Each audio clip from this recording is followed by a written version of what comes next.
I want to revisit a tutorial we made a few years ago because I think it helped actually a lot of people get and keep their jobs. It was simply a tutorial about properly reading a measuring tape. That seems to be a lost skill among more recent generations that are entering the workforce. But if you can't show up on a job site with the ability to read a tape without saying something like 3 inches and 5 little marks, you're not likely to keep your job very long. There are several decent tutorials online about reading measuring tapes, but I think you'll find this one makes the most sense because it eliminates much of the math, simplifies the fractions. It's designed so you can quickly look at the tape and come up with the measurement with minimal thinking. If you watch carefully, you're going to be a pro in no time. But before I start, I need to mention that this is about reading an imperial, or as we say here, a standard measuring tape. That's what we use in the US. I understand that 95% of the world uses the metric system, and many of them do seem to flip out over videos that explain a system that doesn't make sense to them. We get it. Metric is simpler, but we live in the world that exists. Imperial is still a big part of that world, and folks in the US have to learn it. So if you want to insult our system or the people that use it, I encourage you to just take your comments over to a different video that I made recently that does poke fun at our system. I'll put a link to it below. You should watch it. It's pretty funny. And your ridicule will be welcome there. Unless you're French. Some of the French viewers seem to be a little upset over a remark I made in that video. I guess you'll have to watch it to see what got their croissants in a wad. But let's just concentrate on the measuring tape in this video. The long lines that extend all the way across the tape are obviously inches. Now those are broken down with lines of various shorter lengths into halves, quarters, eighths, and sixteenths. Remembering those increments are the key to reading a measuring tape. You've got to know this, so one more time. The longest marks on the tape are the inches. The next longest are the halves. The quarters are next in length, followed by the eighths, and the sixteenths are the shortest. Halves, quarters, eighths, and sixteenths.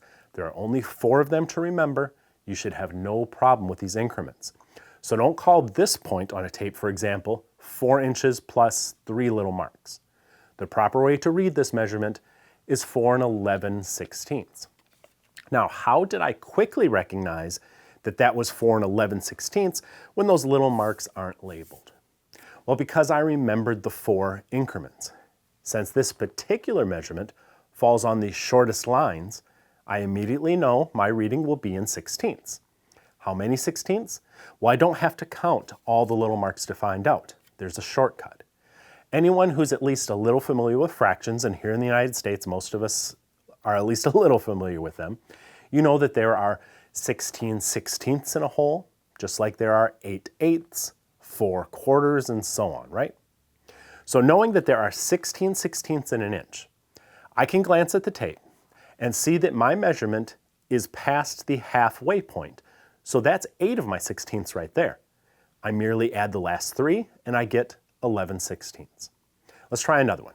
This is 5 7/8. I can see that immediately because I know the second shortest lines represent eighths, and my measurement falls on the last eighth mark in the inch. Since there are 8 eighth marks in my inch, 1 less is 7/8.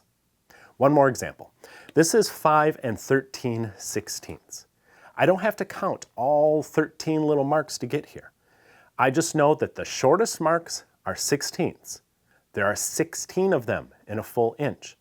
So I count back 3 to get a reading of 13/16. Again, I can't stress enough, the key is being able to identify the increment you're working on based on the length of the line so you know if you're dealing with sixteenths, eighths, quarters, or halves. Then you just count forward or back from either the beginning of the inch, the end of the inch, the halfway point, whatever's closest. In time, it will be second nature. You won't be counting at all. The fraction is just going to come to you.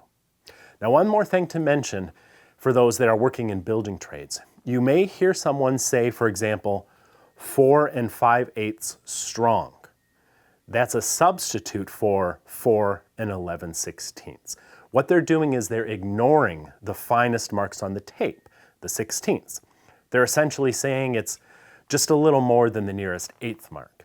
because 16ths are kind of meaningless when you're nailing 2x4s into houses. It's sort of a verbal shorthand, but don't try that on a job interview because everyone should know the proper way to read a measuring tape. Another thing that is critical on a job site or in a workshop at home is hearing protection. I really want you to think about what you're doing to your ears every time you use a noisy tool, be it a saw or even a hammer. Please do your future self a favor and wear hearing protection. I chose IsoTunes hearing protection years ago and I never looked back because they have a distinct advantage over everything else I've used in the past. I'm simply more likely to use them because they are Bluetooth headphones. So I can listen to music, podcasts, I can answer my phone if I need to, whatever.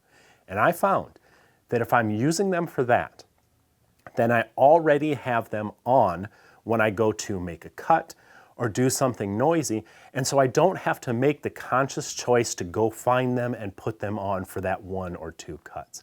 My ears are automatically protected if I'm in the shop.